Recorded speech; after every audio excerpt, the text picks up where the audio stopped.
नमः शिवाय। प्यारे भक्तों, आज आप सभी श्रवण करेंगे अपने भगवान माता पार्वती और शिव जी की पावन कथा। पार्वती जब भी अपने पति शिव के साथ दूसरे देवताओं के निवास स्थान पर जाती और वहां उनके सजे धजे सुंदर भवनों को देखती तो उन्हें बड़ी हीनता का बोध होता।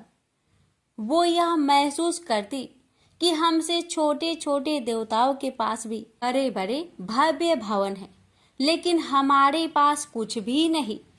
कहने को मैं आदिदेव शिव की पत्नी हूँ, लेकिन रहने के लिए मिली है कैलाश पर्वत की कंदराएं और पहनने के लिए वल्कल। किसी उचित आवास के अभाव में मैं अन्य सुख सुविधाओं का भी उपभोग नहीं कर सकती। एक दिन पार्वती ने अपने मन की यह व्यथा अपने पति शिव से कही। सुनकर शिव मुस्कुराए, फिर बोले, इसमें हीनता की कोई बात नहीं है देवी। प्रत्येक व्यक्ति की अपनी अपनी जीवन शैली होती है। हमारी जीवन शैली यही है। हम अपनी इस शैली को हीन क्यों समझे? अन्य देवगण प्राकृतिक से बहुत दूर है, जबकि हम प्राकृतिक की गोद में निवास करते हैं। यह तो हमारे लिए गौरव की बात है, हीनता की नहीं। शिव के तर्कों से पार्वती संतुष्ट नहीं हुई और बोली, मुझे आपकी ये बातें समझ में नहीं आती देव।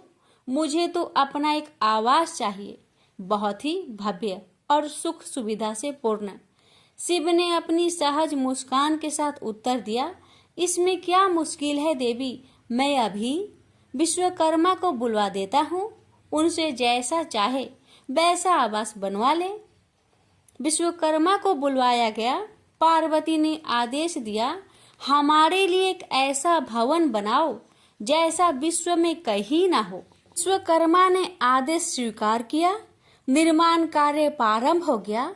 कुछ ही समय में पार्वती की इच्छा अनुसार भव्य भवन तैयार हो गया।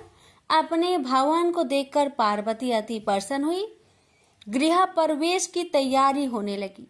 पार्वती चाहती थी कि गृह प्रवेश के समय सभी प्रमुख देवता हमारे यहाँ उपस्थित रहे। शिव ने अपनी सहमति दे दी। सभी प्रमुख देवी देवताओं को आमंत्रण भेजा गया। गृह प्रवेश के समय वे सब कैलाश पर्वत पर आ गए। उन्होंने पार्वती के भव्य भवन की भूरी भूरी प्रशंसा की। इन विश्व नियंता ब्रह्मा खामोश रहे। जब सब देवी देवता जाने लगे तो पार्वती ने ब्रह्मा जी से पूछा, देव, क्या आपको यह आवास पसंद नहीं आया? ब्रह्मा जी ने आश्चर्य व्यक्त करते हुए पार्वती से ही प्रश्न किया, देवी, मैंने ऐसा कब कहा? आपके चेहरे की भाव भंगिमा कुछ ऐसा ही कह रही है प्रभु। पार्वती ने अपनी शंका स्पष्ट की। फिर ब्रह्मा जी को मौन देखकर पार्वती ने अपनी बात आगे बढ़ाई, देव, आप कुछ संकोच कर रहे हैं, स्पष्ट कहिए क्या बात है? ब्रह्मा जी ने तनिक रुककर उत्तर दिया, देवी, और तो सब ठीक है, लेकिन इस प्रसाद पर शनि की कुदृष्टि है। इतना कहकर वे वहां से चले गए। पार्वती ने ब्रह्मा जी की बात शिव को बतलाई तो वे भी कुछ चिंता में पड़ गए। पार्वती ने शिव से पूछा, प्रभु, शनि की दृष्टि से क्या हो सकता है? यह प्रसाद जल सकता है? शिव ने उत्तर दिया। यह सुनकर पार्वती भी चिंतित हो गई और बोली, प्रभु, इसके लिए कोई उपाय कीजिए। शिव ने निराशा व्यक्त की। शनि की दृष्टि को हटाना सरल नहीं है देवी। शिव का उत्तर सुनकर पार्वती आवेश में आ गई और बोली, सरल क्यों नहीं है? आप अभी शनि लोक जाइए और शनि से कहिए कि वह हमारे प्रसाद पर से अपनी कुदृष्टि हटा ले। यदि वह मान जाए तो आप तत्काल उसे वरदान दे दीजिएगा, और यदि ना माने तो आप अपना डमरू जोर से बजा दीजिएगा। मैं स्वयं अपने प्रसाद को आग लगा दूंगी। यदि प्रसाद को जलना ही है तो यह मेरे ही हाथों से जलेगा, शनि की कुदृष्टि से नहीं। इसके बाद मैं शनि को श्राप दूंगी। पार्वती की इच्छा अनुसार शिव शनि लोक गए। वहां शनि देव ने उनकी अभ्यर्थना की और आदर के साथ आसन पर बैठाया। आसन ग्रहण करने के बाद शिव ने अपने आने की प्रयोजन बताया। देवी पार्वती ने जो प्रसाद बनवाया है उस पर तुम्हारी कुदृष्टि है, अतः वे चाहती हैं कि तुम उधर से अपनी कुदृष्टि हटा लो। शनि देव ने करवध होकर निवेदन किया, आप निश्चिंत रहे देव, माता पार्वती के प्रसाद पर कुदृष्टि डालने का मैं दुस्साहस कर ही नहीं सकता। शनि से अवशासन पाकर शिव प्रसन्न हो गए और बोले, शनि मैं तुमसे प्रसन्न हूँ, तुम जो चाहे वर मांग सकते हो। शनि ने विनम्र भाव से कहा, प्रभु आपका दिया हुआ सब कुछ मेरे पास है, क्या मांगू? हाँ, एक इच्छा अवश्य है, वह है आपका तांडव नृत्य देखने की। बहुत दिन हो गए उसे देखे हुए, आपका नृत्य देखला सके तो कृपा होगी। शनि का यह अनुरोध शिव को अच्छा लगा।